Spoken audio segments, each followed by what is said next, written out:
যখনই আমাদের জীবনে আমাদের সম্পর্কে কোনো সমস্যা, কোনো বিপদ আসে, তখন বেশিরভাগ মানুষ সেই বিষয় নিয়ে দুঃখী হয়ে পড়েন। আর কিছু মানুষ এমনও থাকেন যারা শেষ পর্যন্ত তার সমাধান করেন, বিপদকে পরাজিত করেন, সম্পর্কগুলিকে আবার জুড়ে দেন। যদি আপনি সুখের খোঁজ করেন তাহলে আপনি সুখ অবশ্যই পাবেন, প্রসন্নতা অবশ্যই পাবেন। যদি আপনি দুঃখ খোঁজেন তাহলে দুঃখ অবশ্যই পাবেন। এবার আপনি কি খুঁজতে চান সেই চয়ন আপনারই। নমস্কার শ্রোতা বন্ধুরা, বং কোর্স ডায়েরি চ্যানেলে আপনাদের সকলকে স্বাগত জানাই। আজকের এই ভিডিওটি থেকে আপনি ভগবান শ্রীকৃষ্ণের মূল্যবান কিছু উপদেশ জানতে পারবেন। এই মূল্যবান উপদেশগুলি আপনি কাজে লাগিয়ে আপনার জীবনে সফলতা অর্জন করতে পারবেন। তাই আজকের এই ভিডিওটি অবশ্যই মনোযোগ সহকারে শেষ পর্যন্ত দেখবেন। আর এই ভিডিওটি দ্বারা আপনি যদি উপকৃত হন তাহলে অবশ্যই একটি লাইক করবেন এবং প্রিয়জনদের সাথে শেয়ার করবেন যাতে তারাও ভিডিওটি দেখে উপকৃত হয়। এবং আপনারা যারা এই চ্যানেলে নতুন তারা অবশ্যই চ্যানেলটি সাবস্ক্রাইব করবেন এবং বেল বাটনে প্রেস করবেন এরকম আরও অনেক ভিডিওর নোটিফিকেশান পেতে। আর কমেন্টে লিখতে ভুলবেন না জয় শ্রীকৃষ্ণ। এবার আসুন ভিডিওটি শুরু করা যাক। জীবনে ক্ষমা চাওয়া তাও কিছুটা সহজ, ক্ষমা করতে পারা অত্যন্ত কঠিন। ক্ষমা 2 অক্ষরের এই শব্দ হতে পারে, কিন্তু অত্যন্ত বড় এই শব্দ, অত্যন্ত গুরুত্বপূর্ণ এই শব্দ। কখনো কখনো অন্য কাউকে ক্ষমা করে দেওয়া তাও কিছুটা সহজ কাজ, কিন্তু নিজেকে ক্ষমা করতে পারা অত্যন্ত কঠিন হয়ে দাঁড়ায়। অতীতে যদি আমাদের এমন কোনো ভুল হয় যে কারণে আমরা নিজেকে ক্ষমা করতে পারি না, অনেক সময় এমন কিছু ভুল করে বসি যে বিষয় শুধু আমরাই জানি, কিন্তু আমরা নিজেকে ক্ষমাই করতে পারি না। আর আমাদের বিকাশ সেখানেই স্তব্ধ হয়ে যায়। কারণ যদি আপনি ক্ষমা করতে না শেখেন, নিজেকে ক্ষমা যদি না করতে পারেন, তাহলে তা আপনার জীবনের সবথেকে বড় বাধা হয়ে দাঁড়াবে। সেই জন্য জীবনে অবশ্যই শিখুন যে কিভাবে নিজেকে ক্ষমা করতে হয়, আর শিখুন যে আগের করা ভুল আবার কি করে না করা যেতে পারে। এই মন হালকা হবে আর প্রসন্ন হয়ে বলবে, রাধা রাধা। আজ আমি আপনাকে একটা ছোট্ট কাহিনী শোনাব। একবার আমি, রাধা আর দাদা, আমরা 3 জনে মিলে লুকিয়ে একটা উপবনে গেলাম আম পেড়ে খেতে। অনেক পরিশ্রম করে আমরা ওখানে পৌঁছলাম আর আমরা আশ্চর্যচকিত হয়ে গেলাম এটা দেখে যে এবার তো আম পাকেইনি। এবার দাদা কি করলেন, একটা আম পাড়লেন আর সেটা চাখলেন, আর উনি নিরাশ হয়ে পড়লেন। উনি বললেন যে এটা তো খুবই টক। তারপর রাধা একটা আম পাড়ল আর সেটা চেখে দেখল, আর রাধা উৎসাহিত হয়ে পড়ল। আমি রাধাকে জিজ্ঞেস করলাম, কি হয়েছে, তুমি এত উৎসাহিত কেন? তখন রাধা বলল যে এবার এত বেশি টক আম হয়েছে যে এগুলো দিয়ে আমরা আচার বানাবো। তাহলে দাদা ওখান থেকে বেরিয়ে গেলেন নিরাশ হয়ে এবং খালি হাতে। রাধাও ওখান থেকে বেরিয়ে গেল কিন্তু উৎসাহিত হয়ে, আর অনেকগুলো কাঁচা আম সাথে নিয়ে।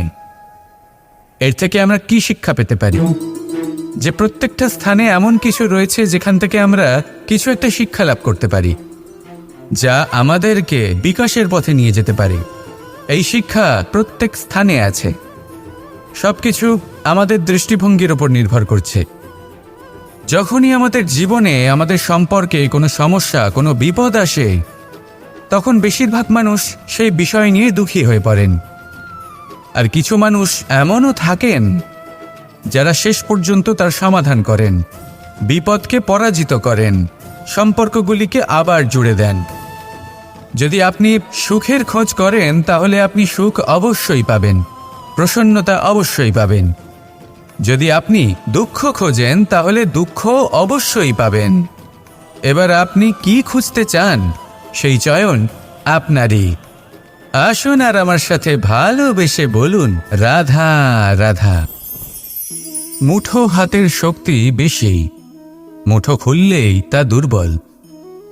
তা এমন কি থাকা উচিত এই বন্ধ মুঠোয় যা লাখের সমান? মানসিকতা এবং স্বপ্ন।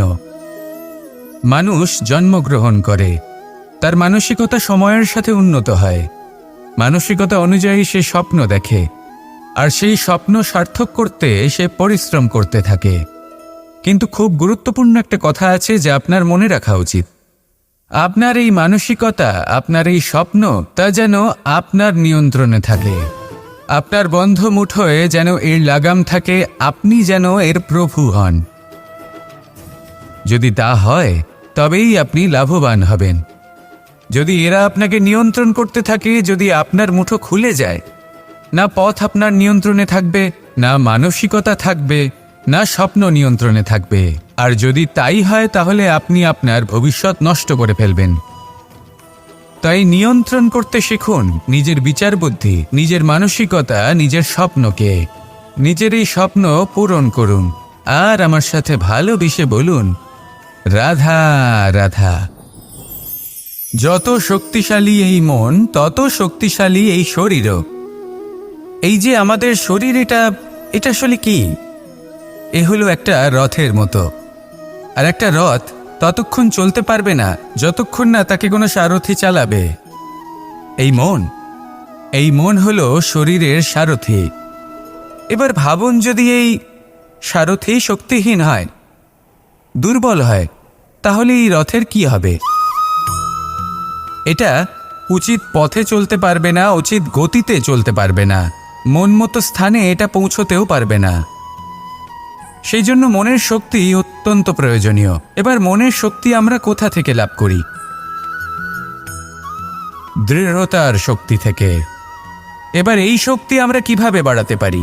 আমরা প্রতিদিন কিছু নতুন স্থির করি, কিছু ছোট, কিছু বড়। আর যেই আমরা নতুন কিছু পূর্ণ করি, আমাদের মনের শক্তি বেড়ে যায়। আর যদি পূর্ণ না করতে পারি, মনের শক্তি কমে যায়। একটা দেওয়ালের মতো ছোট ছোট ছোট ছোট শিলা আমরা একটার পর একটা স্থাপন করে একটা দেওয়াল তৈরি করি। এতগুলো পাথর যখন একত্রিত হয়ে যায়, তখন এমন এক দেওয়াল তৈরি হয় যাকে ভাঙা প্রায় অসম্ভব হয়ে দাঁড়ায়। সেরকমই হয় মন এবং দৃঢ়তা। ছোট ছোট কাজ করে নিজের লক্ষ্য পূর্ণ করুন। এই লক্ষ্য যদি পূর্ণ হয়, তবে মনের শক্তি বাড়বে। কিছুটা এইভাবে যে যত বড়ই বিপদ আসুক না কেন, সেই বিপদ নিজে হার মেনে নেবে, কিন্তু আপনার মন ততটাই শক্তিশালী থাকবে। তাই মনের শক্তি বাড়াতে থাকুন, যাতে আপনি উচিত পথে চলতে পারেন, উচিত গতিতে চলেন আর মনোবাঞ্ছিত স্থানে পৌঁছতে পারেন। তবেই এই মন প্রসন্ন হয়ে বলবে, রাধা রাধা। মানুষ সবসময় চায় যে তার জীবনে যেন কখনো কোনো সমস্যাই না আসে। সে চায় তার জীবন যেন শুধুমাত্র শান্তি এবং সুখের দ্বারা পূর্ণ থাকে। কিন্তু এই চাহিদা অনুচিত কিছু নয়। আমরা সবাই এটাই চাই যে জীবনে সুখ থাক, শান্তি থাক। কিন্তু এই কথা সবসময় মনে রাখবেন, যে সূর্য উদিত হন সংসারকে প্রকাশমান করেন, দুপুরবেলায় সংসারকে রৌদ্র প্রদান করেন, সন্ধেবেলায় তাকেও অস্ত যেতে হয়। এবার আমাদের জীবন চক্র কিছুটা এরকমই। কোনো কিছুই চিরকাল একরকম থাকে না। কখনো এই নদীকে দেখুন, যা বয়ে চলেছে। এই নদী যা বয়ে চলেছে, তার পথেও অনেক বিপদ আসে। বড় বড় পাথরের সম্মুখীন হয়ে তাকেও সামনে এগিয়ে যেতে হয়। একটি পুকুর যা চারদিক থেকে ঘেরা, তার জীবনে কিন্তু কোনো সমস্যা নেই। কিন্তু এই সংসারে পুকুরের পুজো করা হয় না, পুজো করা হয় নদীকে। মনে রাখবেন, সমস্যার ঊর্ধ্বে তিনি উঠতে পারেন যিনি সমাধি লাভ করেছেন, যিনি এই সংসারেই নেই। যিনি এই সংসারে আছেন এবং জীবিত আছেন, তার জীবনের সমস্যা হলো শ্বাসবায়ুর মতোই গুরুত্বপূর্ণ। আসুন আমার সাথে ভালোবেসে বলুন, রাধা রাধা। ধন, সম্পদ, ঐশ্বর্য, মানুষ হয় নিজের সৌভাগ্যের দ্বারা এগুলো লাভ করে থাকেন বা কর্মের দ্বারা। সৌভাগ্য আসলে কি? গ্রহের দশা যা প্রত্যেক মুহূর্তে বদলাতে থাকে। কর্মের মাধ্যমে যখন আপনি ধন অর্জন করেন, তখন সেই ধন আপনার আগামী প্রজন্ম লাভ করে। সেটা হয় সে ভোগ করে বা তার জন্য তার ভোগান্তি হয়। আর এটা নির্ভর করছে আপনার কর্মের ওপরে। কি কর্ম করেছেন আপনি সেই ধনকে লাভ করার জন্য? যদি আপনি সৎপথে চলেন, নিষ্ঠা ভরে আপনি কর্ম করে থাকেন এবং তার ফলে আপনি ধন অর্জন করে থাকেন, তাহলে আপনার আগামী প্রজন্ম সেটা ভোগ করবে সেটা প্রয়োগ করবে নিজের বিকাশের জন্য।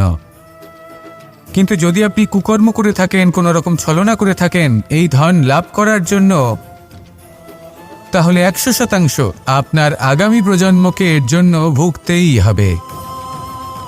তাহলে আপনি কি চাইবেন, যে আপনার আগামী প্রজন্ম সুখ ভোগ করবে, নাকি আপনার কুকর্মের পরিণাম ভোগ করবে? নির্বাচন আপনারই। আসুন আমার সাথে ভালোবেসে বলুন, রাধা রাধা। এই সংসারে যখনই কোনো সমস্যা আসে, তখন আমরা আমাদের সব থেকে বড় সম্বলের কাছে আশ্রয় খুঁজি, তা হলো আমাদের বিশ্বাস।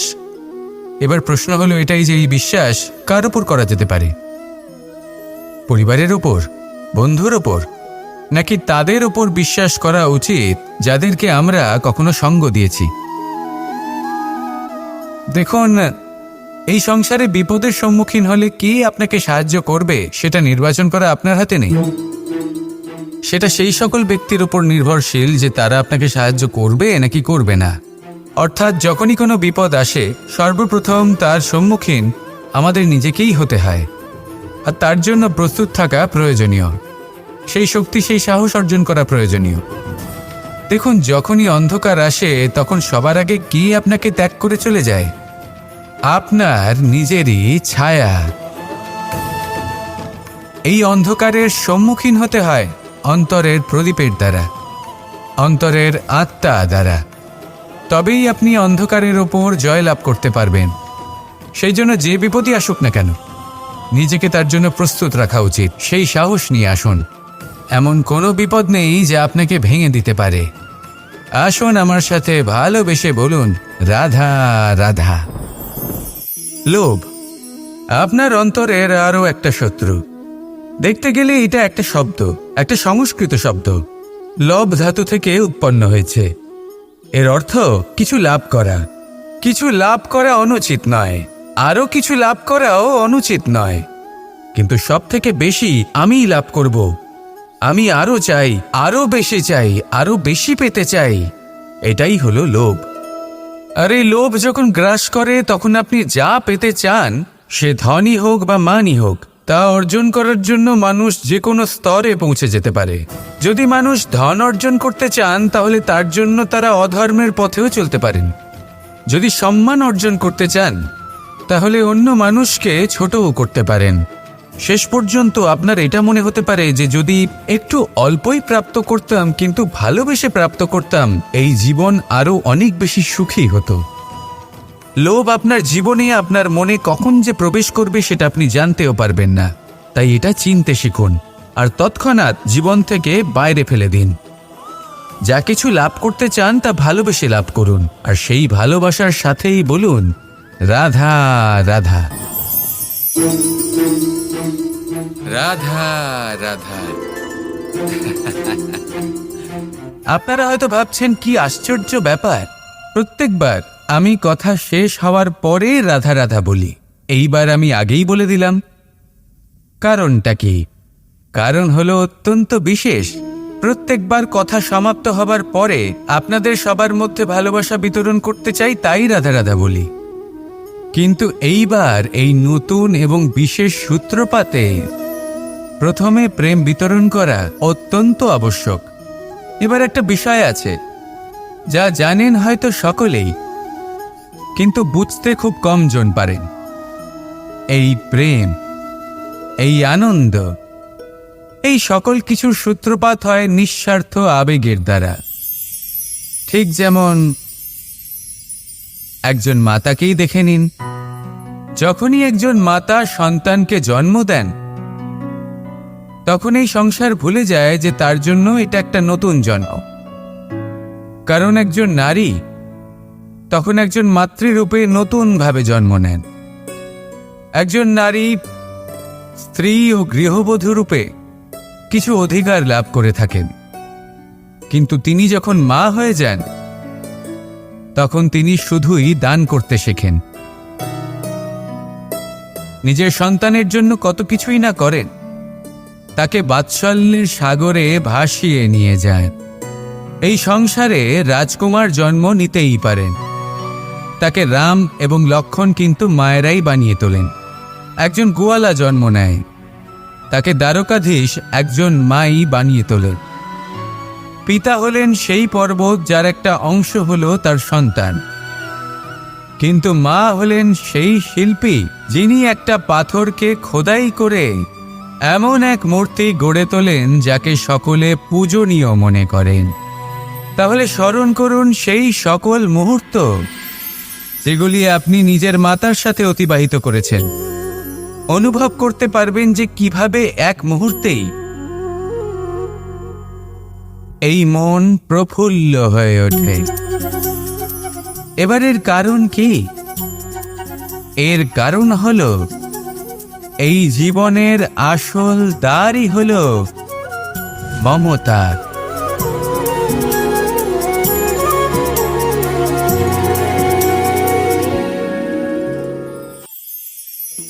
আমি রাধাকে ভালোবাসি, আর এই কথাটা সমগ্র সংসার জানে।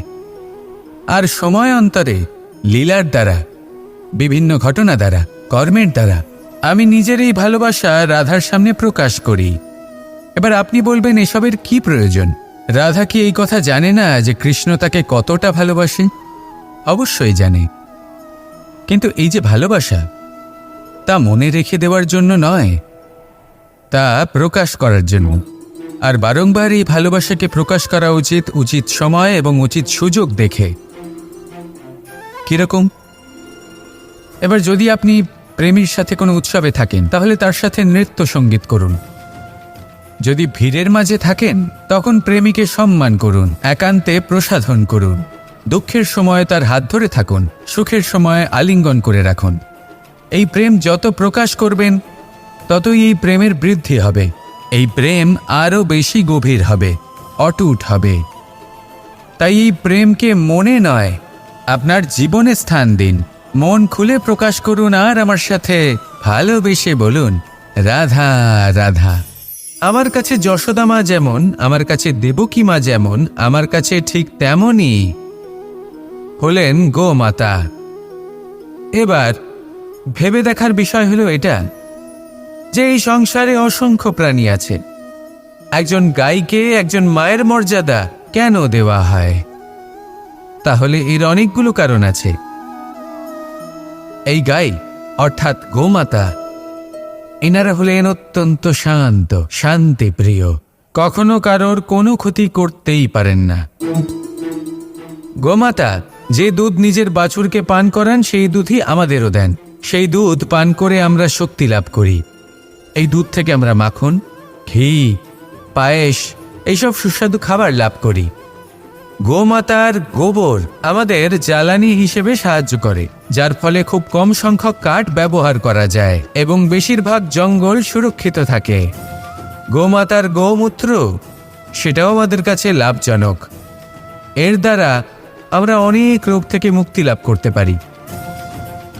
গোমাতা যখন একটি বাছুরকে জন্ম দেন, তখন সেই বড় হয়ে আমাদের ক্ষেত কর্ষণ করে। সেই জন্য গাইকেও জীবনে মায়ের মর্যাদা দেবেন। যতটা সম্ভব তাকে সেবা করুন এবং ভালোবেসে তাকে পালন করুন। এই মন নিজে থেকেই প্রসন্ন হয়ে বলবে, রাধা রাধা। কখনো কোনো প্রজাপতিকে উড়তে দেখেছেন? কি সুন্দর উড়ে বেড়ায় সে, এক ফুল থেকে অন্য ফুলে, এক পাতা থেকে অন্য পাতার উপর। কিন্তু সে কিভাবে উড়তে শেখে কখনো ভেবেছেন? জন্ম থেকেই কিন্তু প্রজাপতির ডানা থাকে না। ও কিন্তু ছোট্ট একটা ডিমের আকারে জন্ম লাভ করে। তারপর সেই ডিমটি ভেঙে একটি কীট বাইরে আসে। আস্তে আস্তে সে বড় হয়, ওর শক্তি বৃদ্ধি পায়। তারপর সে সেই কীট দশা ত্যাগ করে নিজের ডানাগুলি মেলে। এই প্রক্রিয়া তার কাছে সরল নয়, অত্যন্ত যন্ত্রণাদায়ক প্রক্রিয়া, কিন্তু সে সেই যন্ত্রণা মেনে নেয়। আর তারপর আস্তে আস্তে সে উড়তে শেখে। শুধুমাত্র আকাশে উড়ে বেড়ায় তা নয়, আমাদের মনের মাঝে উড়ে বেড়ায়। এবার এই ডিম থেকে প্রজাপতি হয়ে ওঠার যে যাত্রা, এটা যতটা কঠিন, ততটাই কঠিন হয় এই সংসারে শ্রেষ্ঠ কর্ম করা, ততটাই কঠিন হয় এই সংসারে মহান হয়ে ওঠা। সেই জন্য প্রয়োজনীয় প্রচেষ্টা এবং সময়। নিরন্তর প্রচেষ্টা করতে থাকুন, পর্যাপ্ত সময় নিন এবং আপনি নিজেকে এই আকাশে উড়ন্ত অবস্থায় পাবেন। আসুন আমার সাথে ভালোবেসে বলুন, রাধা রাধা।